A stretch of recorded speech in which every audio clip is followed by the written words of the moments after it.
Welcome back to the National Defense. It's Randy Miller and Jerry Newberry. And Jerry, I don't know if there's a better guest ever for this program and our particular set of listeners. Well, hey, if you're not impressed by this, you're never going to be. Alan Alda is with us here on the National Defense. Alan, how are you? How are you? I'm great. Thank you. So, our audience is basically active duty military veterans and their families. And I just want to say thank you for the appreciation that you've had for the military over the years, and obviously for MASH, and how many veterans still connect to that character. I know. You know what's interesting to me, and you mentioned the families of military people, and something that has struck me over the years is how many letters I've got and people coming up to me in airports and that kind of thing.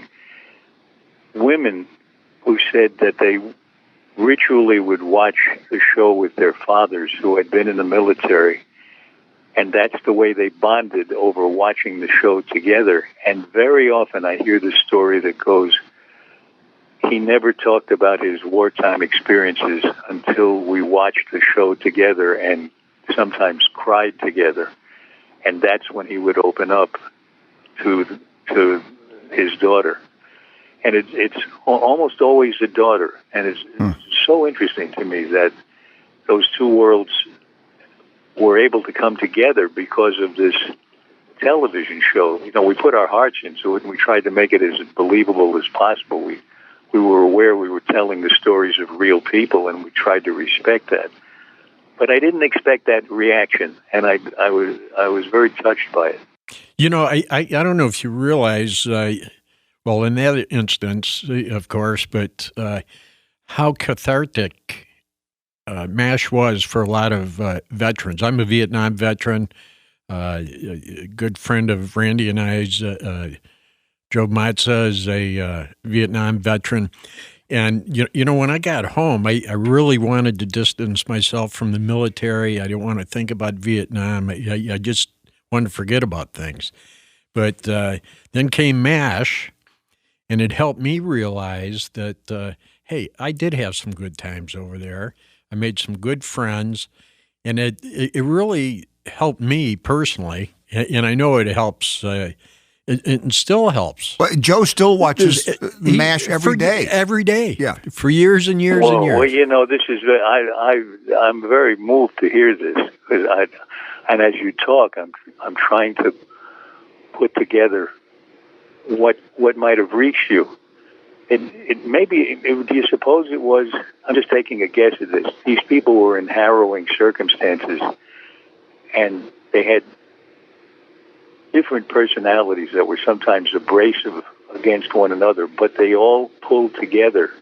Exactly. And were in it together. They knew they were in it together, and they shared a common bond in that regard. Did any of that? Yes. The family. Remind you of something that was more positive? Yeah, it was the family, for want of a better word, aspect of it, because you talk to combat troops, and they'll tell you there's no closer bond, and that's what MASH reflected. They were family. They had their arguments, but when it came down to it, they stuck together. Yeah. But on the other hand, I have to tell you this, Senator Brewster. I wanted to kick your ass. I love to play bad guys. Oh man, do things they won't let you do in normal life. Yeah, we are talking to Alan Alda here in the National Defense, and I gotta put in a little plug for Ray Donovan. Alan, what a great role you played on Ray Donovan, and it was almost like, who were they going to get to calm down Ray Donovan? Right? Perfect. The trouble is, I played his therapist, and every time we had a scene together where I help him get a little more perspective on how he beats people up, he goes out and tries not to do it and then gets beat up himself. Right.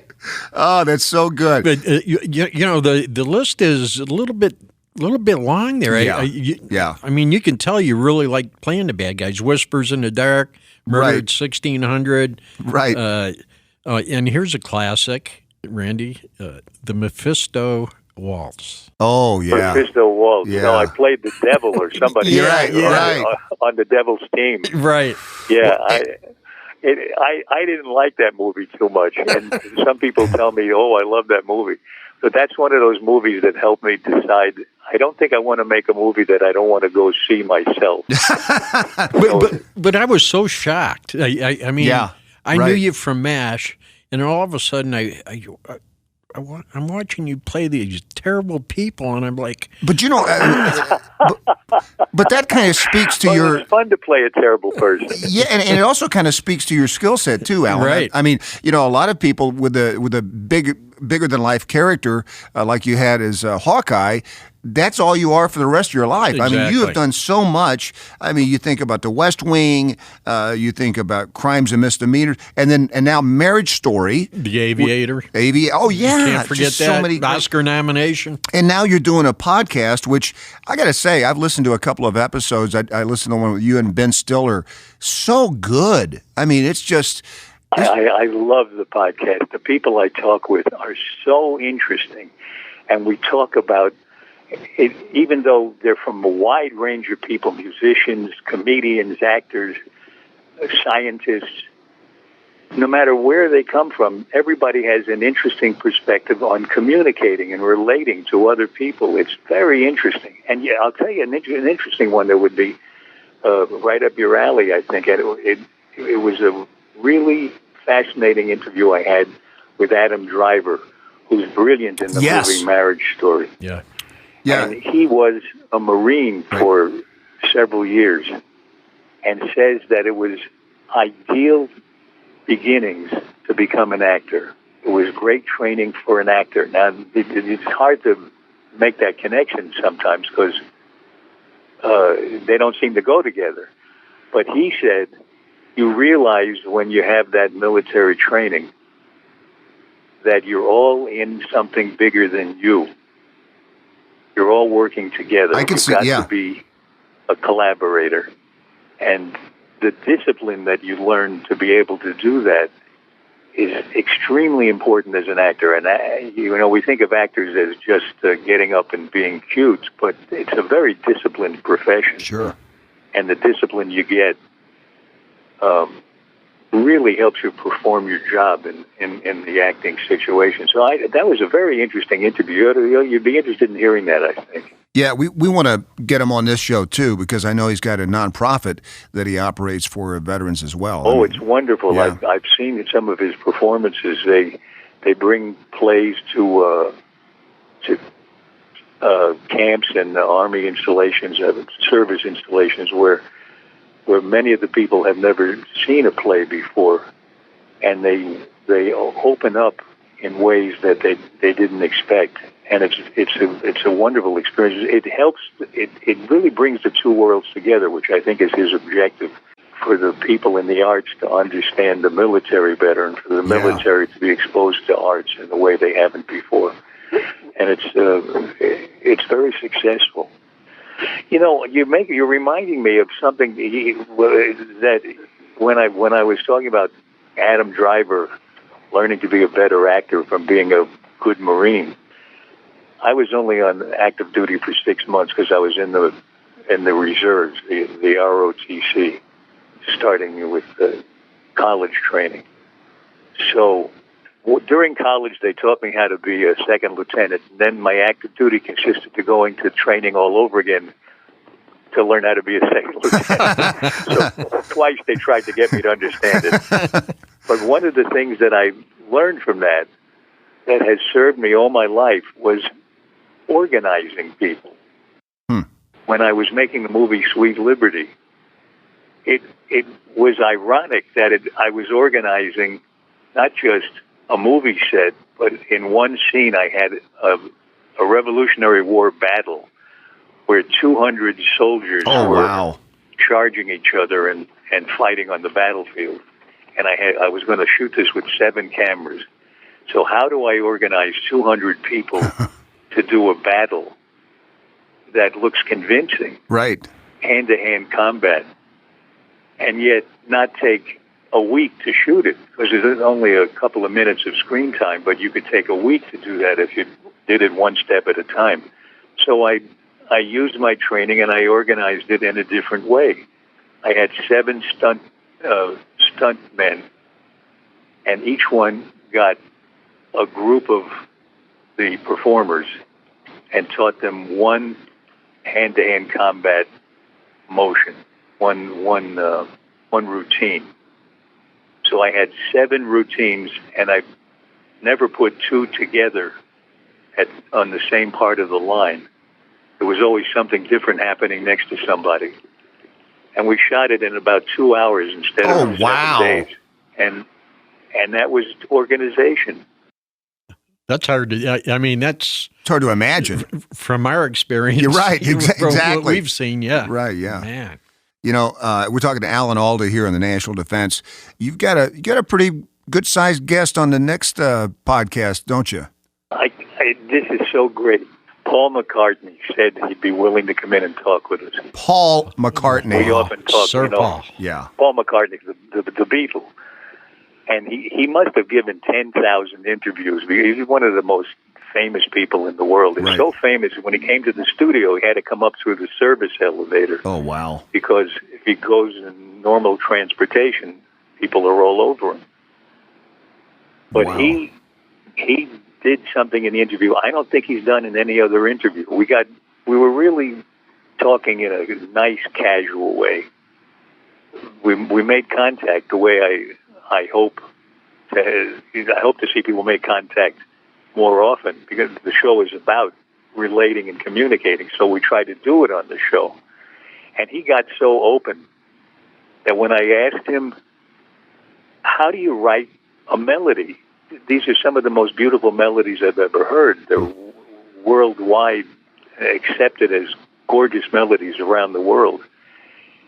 I said, how do you do it? Do you noodle on an instrument, or do you hum it or whistle it? How do you come up with a melody? Where does it come from? He said, I noodle. And then he said, I just play some chords, and then I start to hear a melody emerge. And then he said, look, there's a piano over there. I'll show you what I mean. And he went over to the piano and started playing chords and coming up with a melody.